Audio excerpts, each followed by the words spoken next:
Welcome back, Guardians. My name is Easy now and you guys are awesome, and what is awesome is a pros and cons list for Crimson Doubles, and in my opinion, is it worth it and all that jazz. So, you know, tell me in the comment section what you think about this event. Did you enjoy it? Did you get some good loot? Hit me up in the comment section below. Hit the like button if you wish to, but let's get into my pros and cons. Now, everyone has different opinions on this event, but I'm going to look at it as from a logical standpoint with the pros and cons, the best way to review a new event. So, the first pro is it's a new event. So it actually is a new event, new content, new things to do with new mechanics. So you can't complain too much about that. Second pro, it's a doubles game mode. So it's 2v2. Now I've never played doubles before in a normal Crucible game mode, but having less in a fire team just makes it easy to communicate. You're not got many chatter around in the party and it just seems like more fun. I don't know why, it just feels like it's more fun. Third pro is the buff. The buff is a new mechanic with Crimson Doubles where when your teammate dies, you get super buffed up to have better agility, better reload, and all that jazz. And I've said jazz twice now. But anyway, it makes you feel like Superman. It makes you feel invincible, even though you are not at all. If you get shot by two people, you are going to die. But it does feel great when you get that buff, and you do feel like you have a chance of recovering the round and either killing both people or rezzing your teammate. Another pro, and one of the biggest pros for me, is that there's no lighthouse endgame.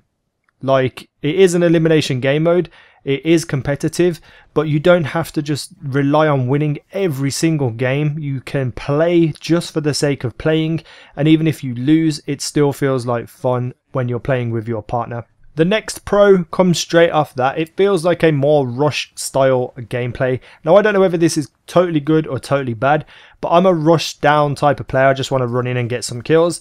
And I feel like because the lack of consequences, meaning if you lose, you're not going to, you know, ruin your chances to go to the lighthouse. More people want to rush in and get stuck in rather than sit back, play conservatively, trying to get those precious wins to get to the lighthouse. So I'm definitely in for the more rush style gameplay. And the last pro for me is the map rotation. So you're not stuck on one map. A lot of Trials was ruined for me because I didn't enjoy the map, or I didn't think it was a balanced map or fair.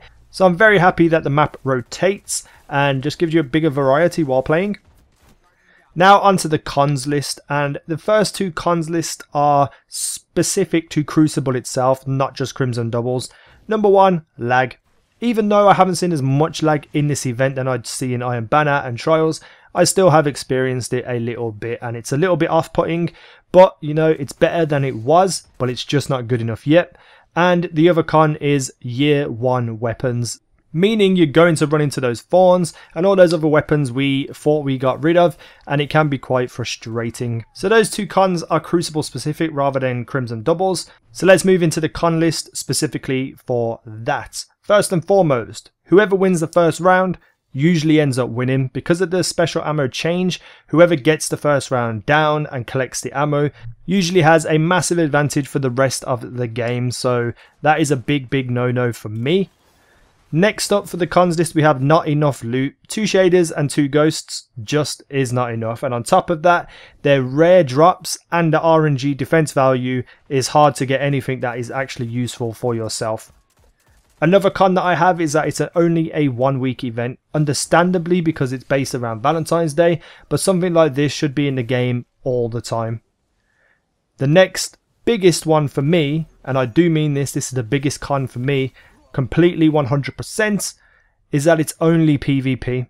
A PvP event is okay, but it's not amazing. If you included some PvE content in this update, it would have been amazing, and I'd mean that like having a Crimson Doubles event to run Nightfalls. Just something as simple as that, where you can get the buff and you get, you know, your rewards from the Nightfall could be something to do with loot to do with that Valentine's Day event. See, it's not that hard. I don't understand why it was only PvP, but alas, that's what it is. And the last con, which isn't a big deal for me, is that skill-based matchmaking can make it difficult if you're paired with a casual.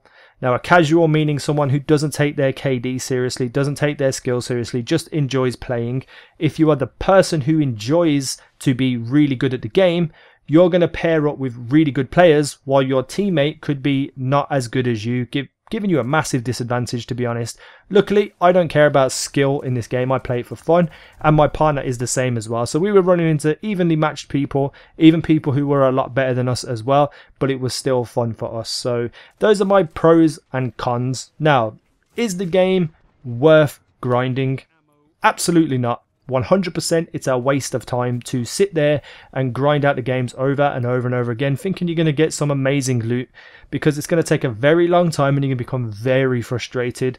Take this as a refreshing moment in Destiny to just sit down and enjoy this for a couple of hours a day until the event is over. Is it worth playing? Yeah, it definitely is. It's fun, it's interesting, it's got a new concept, a new mechanic. It's definitely worth having a go at and seeing what you think of it. Even if you don't enjoy PvP like myself, I did find myself really enjoying this while playing with my partner, who was Lady Desiree. So overall, my thoughts are this: it's worth playing, it's a great mode. If you don't run into lag and year 1 sweaties, it could be quite enjoyable and fun on top of that.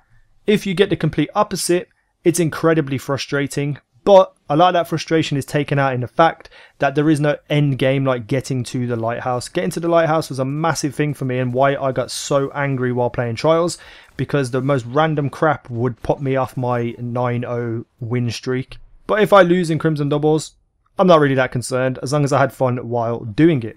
So obviously opinions going to vary from YouTuber to YouTuber, from player to player, from person to person, from fan to fan. So let me know in the comment section what you thought of this. If I had to give it a rating out of 10 for this event, I would give it a 7 out of 10. It could have been so much better, but what we got was okay. But hit the comment section hard, hit the like button if you wish to, subscribe if you haven't already, and I will see you in the next video. Yeah.